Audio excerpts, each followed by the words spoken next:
welcome back. This is the Clement Manyathela show. My name is Kgomotso Modise. I'm in for Clement this morning. Thank you so much for tuning in, and thank you for weighing in on the open line. So many of your voice notes still coming in, and I really appreciate the contributions that you're making. Of course, that conversation around Kgomotso Modise and that plea deal, I think, dominating the conversation, and it's a story that you should be keeping a close eye on. What would this plea deal even look like? Hopefully we'll know if a deal has been struck. All right. Over the next hour, we're going to be taking a look at some of our main stories that have been making headlines. A story that caught my attention is one around calls to scrap local government's role in collecting traffic fines. Billions have been paid, written off. That's the term. Written off. Billions in unpaid fines have been written off for municipalities, particularly in Tshwane as well as in Ekurhuleni. And a conversation is being had about Gauteng Metro's calling on the provincial and national departments to pay municipalities fairly or deploy their own officers and systems to handle traffic enforcement and collections. We're going to be speaking to SCOPA Chair, Songezo Zibi, in just a bit. And then a little later, we want to have a conversation around the legal process that's now going to be following regarding President Cyril Ramaphosa and that parliamentary process. Of course, we know that he's taking that Section 89 panel report on review. But according to Weekend Reports, he's taking it a step further and he wants to interdict the entire parliamentary process. We have a legal analyst who's going to be joining us for that conversation to help us make sense of it all. Get in touch with us to weigh in. The number to dial is 011 883 0702. Alternatively, send me a WhatsApp on 072 702 1702 or get in touch with me on X. My handle is at @Kgomotso_Modise. Let's walk the talk. 702. So Gauteng Metros have racked up billions in unpaid traffic fines, and now a whole lot of it has been written off as irrecoverable. And that has shone the spotlight on the role in fine collection. While Metros lead the collection drive for fines, it's the provincial government that gets to keep the lion's share. In fact, the numbers, they seem to be about 80% that goes to the provincial government and 20% stays with the cities or with the metros. And I think the conversation now is around whether there is a real incentive for the metros to continue with this function if they are getting so little. There's also a conversation around changing those numbers, with 40% being proposed as the amount that goes to the municipalities. The metros are arguing that they received only a small share of the collections despite being responsible. And I think many of us have seen how the metros are responsible for the function more than the provincial police. You would see a JMPD, EMPD bus there with the collection drive. It's one that many people will avoid because they know that they are in the red. But what does this even look like? And what the conversation that we're having about it today is the role that the metros really must carry now, but also how did we get into a position where 80% is going to the province? For that conversation, we speak to Songezo Zibi, SCOPA Chairperson, who's on the line. Songezo, thank you so much for your time. Welcome to the show. Good morning, Kgomotso. Thanks very much for having me on. I think my initial question really, when I read about this, is how did we end up in this position where, the metros are basically leading this function, where they are doing the collection, but the provincial government is who takes the lion's share of the collected amounts? The municipalities are the agent that processes all license applications, whether it is to renew your car license or it is your driving license. So typically you'll deal with your local police. It's also the same authorities, that is the metro police or the local traffic police and so on, that administer the fines, whether it is speed cameras and so on. Because remember, the speed limit on urban roads and so on is determined by the municipalities within the national framework. So if there's an infringement at a local level, it falls also within the bylaws of that municipality, because what is 60 km per hour in Durban may not be 60 km per hour in Joburg, at least in as far as certain areas are concerned. So the local authorities must get involved. What appears to be a problem is that the collection is not seamless, and a significant amount of these fines end up getting written off. And it seems to me that municipalities are being burdened here with an unfunded mandate, because they're doing the work, but really the incentive is is close to nothing. I mean, if, for example, there's R100 fine and the municipality spends 50 Rand to collect and try collect this money, but they only get 20 Rand from that, it's loss making, it seems to me. Not necessarily. So, not necessarily, because the working out the cost is up to that authority. Because remember, the traffic police to enforce, in fact, the law enforcement to enforce bylaws would have been employed in any event. So, in other words, if somebody is littering, if somebody is putting up a billboard they shouldn't, in a place that they shouldn't, etc., etc. That's all the role of the local police, which is bylaw enforcement. So it doesn't mean that the personnel exist solely to issue traffic fines and then to collect them.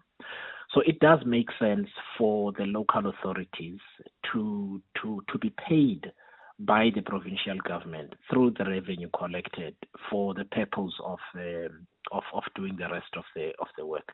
What is a problem here? What appears to be a problem is the system of collection. For example, the fines have to be sent by mail to the recipient. The post office no longer functions well, which means a lot of those people simply will not get the fines because they will not get delivered to them. The notification of the infringement, that they will not get it delivered. If it has not been delivered, it is difficult not to write it off later on, because somebody may claim that, well, I didn't know that I had an infringement at all. So in some instances, the law needs to change, because the ARTO Act says it must be delivered in paper. Yeah. And who's dropping the ball here? Is it a challenge with the ARTO system? Is that where the problem lies?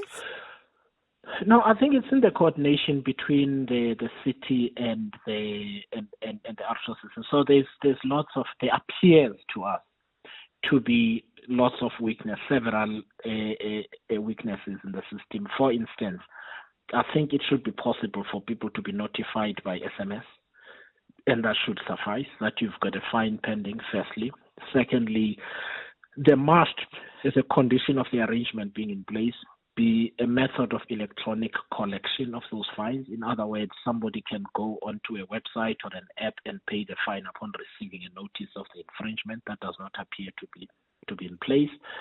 And thirdly, the authorities also need to be clear about how much of their total human resources and time is to be dedicated to collecting fines. For instance, the city of Johannesburg, through the Joburg Metro, dedicates an inordinate amount of human resources on blocking Allendale Road, Olifantsfontein, and so on, to collect fines in order to collect their share of the revenue that gets collected. And the traffic police usually try and incentivize people with discounts and so on. I don't know if that's what you want cops to be doing.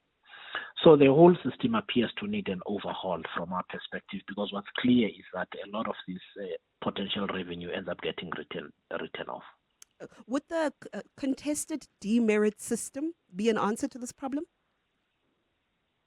No, I mean, it's not on its own an issue, but here's the problem. If the law requires you to deliver something on a piece of paper to somebody who's been fined, it creates lots of problems. For example, cities like Ekurhuleni, Johannesburg, and Tshwane have lots of people who are in transit who don't actually live in Tshwane. They live in other provinces and so on, which means the job of finding an address for that person and having an infringement notice delivered to them is incredibly difficult. However, if the system is electronic and there's access to the person's cell phone number and email address and so on, and they get a notice, and if it's delivered, it's deemed to have been sent, it's a different story altogether. So the system needs looking at and the different type of implementation, and if the law must be changed, then it should be.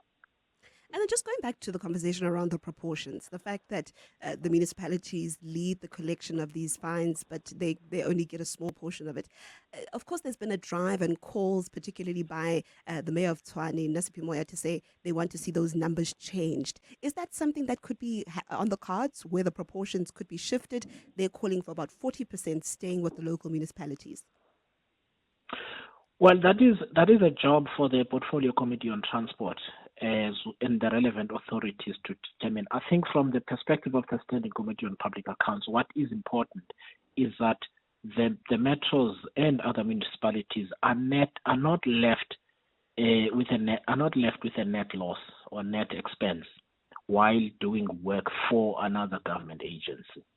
And so the question that we would want to know is whether, given the low collection rates that we are seeing, are the metros therefore adequately compensated for the amount of time and other resources they put in place in order to collect the fines. So the city of Johannesburg places roadblocks all over the show, while, for instance, the city of Tshwane doesn't, for instance. And it may be that they have determined that it simply costs too much to try and collect money that they're never going to receive anyway. So that's why there is a level of standardization that is necessary here in order to make sure that municipalities are adequately compensated.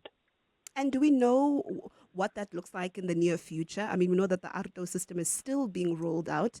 Is that what it's going to take for now, or are there more systems that have been lined up to fix this? No, I must confess, I'm not really aware, and it doesn't mean this is not happening. The mandate of our committee is to look at the financial affairs of government entities, and this came to our attention because we saw a line in their financial statements where there's significant potential revenue that could have accrued to them, and it's not.